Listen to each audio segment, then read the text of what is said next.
Well, hello, and welcome to another day without doing the beet harvest. We was off yesterday, but I'm kind of glad I got the chance to get my laundry caught up and catch some rest. We'll go in late tonight. We're going to start piling beets at 10 o'clock, so I got to be there at 9:30 tonight. And we should get today and hopefully 12 hours tomorrow, which is double time, and then possibly a full shift on Monday. The rest of the week is not looking good at all, unless the temperatures change. It's in the low to mid 70s Tuesday through Thursday, and then it's got one day that it drops off. I think the highs are like in the 50s, which that's is still, I think, well, yeah, it's probably about normal for this time of year up here.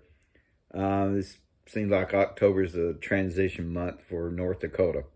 Could be wrong. Somebody lives here watching this, you let me know. But hey, man, we, we're here to at least the 31st of October. And it was good because I got up around noon today and was able to go to Dollar General and get some supplies that I needed. I got laundry done yesterday, which was a big help. So I got clean clothes. Don't have to wear them old dusty, dirty clothes. And but got to clean the windshield off of my van too, because it was like you couldn't see out of it.